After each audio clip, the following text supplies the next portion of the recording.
Saudara-saudara yang terkasih dalam Tuhan, mari kita membaca satu bagian firman Tuhan yang terambil dari Hakim-Hakim pasal 13 dan 14. Namun karena mengingat waktu, kita hanya akan membaca ayat 4 dari pasal 14. Firman Tuhan bunyinya demikian. Tetapi ayahnya dan ibunya tidak tahu bahwa hal itu daripada Tuhan asalnya. Sebab memang Simson harus mencari gara-gara terhadap orang Filistin. Karena pada masa itu orang Filistin menguasai orang Israel. Saudara-saudara, sekilas ketika kita membaca ayat 4 ini, kita langsung tahu bahwa yang kita akan bahas di sini satu tokoh yang menarik, yang bernama Simson. Mungkin tokoh ini tidak asing bagi kita, tapi kita akan belajar tentang dia. Tentang kisah dari seorang anak yang dipakai Tuhan namun memiliki hidup yang sangat ironi. Kenapa?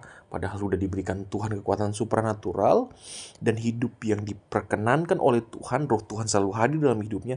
Namun dia ini hidup penuh dengan pelanggaran, sering hidup di dalam ketidakkudusan. Dan ternyata cara hidupnya itu menggambarkan juga keadaan orang Israel. Saudara, namun pada bagian ini apa yang bisa kita pelajari? Yaitu adalah kedaulatan dan anugerah Allah yang mengatasi kelemahan manusia.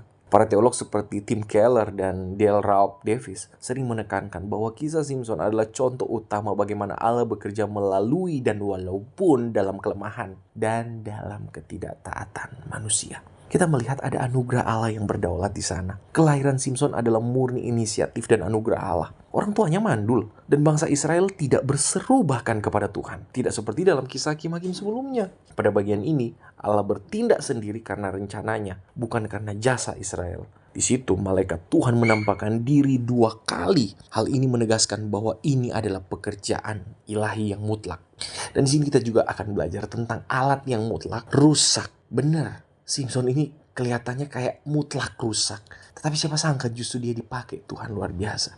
Inilah yang disebut anugerah. Simson digambarkan sebagai seorang yang dikuduskan untuk Tuhan sejak lahir. Tetapi hidupnya dipenuhi dengan nafsu, amarah, dan pelanggaran. Nah saudara, bagaimana mungkin orang seperti ini dipakai Tuhan? Namun saudara-saudara, Hakim-Hakim 14 ayat 4 memberi kunci teologis yang penting. Firman Tuhan berkata, tetapi ayahnya dan ibunya tidak tahu bahwa hal itu dari Tuhan. Pada waktu dia meminta istri yang seharusnya dia tidak boleh nikah dengan orang luar Israel. Nah masalahnya dia minta istri, istrinya itu adalah orang di luar Israel.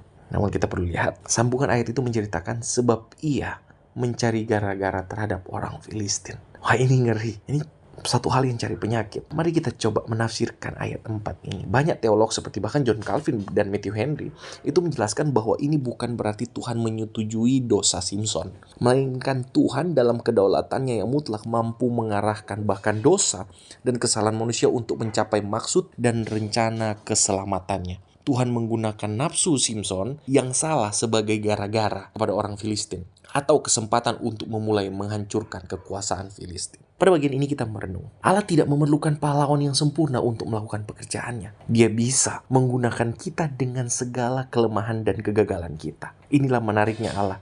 Jadi kita jangan langsung menyoroti Simson aja yang rusak. Seolah-olah rusaknya Simson itu mutlak. Apakah kita pun sama. Kita pendosa yang rusak, hancur, dan lebih pantas dihukum ketimbang ditolong dan dikasihi. Namun sekali lagi, dari firman Tuhan ini kita belajar Allah tidak memerlukan pahlawan yang sempurna untuk melakukan pekerjaannya. Dia bisa menggunakan kita dengan segala kelemahan dan kegagalan kita. Anugerahnya bukanlah penghargaan atas kelayakan kita, tetapi alat kedaulatannya untuk mencapai tujuannya yang mulia. Ini adalah kabar penghiburan sekaligus peringatan. Kita tidak boleh menyalahgunakan anugerah, tetapi juga tidak perlu putus asa jika kita bukanlah orang suci. Tapi sekali lagi, kita harus bersyukur karena anugerah yang sampai kepada Simson yang dianggap tidak layak itu, anugerah yang sama sampai kepada kita. Sekali lagi bukan karena kita layak, tapi Allah melayakkan kita lewat kasih Kristus. Terlebih ketika dia mengorbankan hidupnya bagi kita. Apa yang Kristus lakukan membuat kita dibenarkan Allah. Apa yang Roh Kudus kerjakan membuat kita menjadi anak-anak kudus. Dan oleh karena itu, tidak ada alasan bagi kita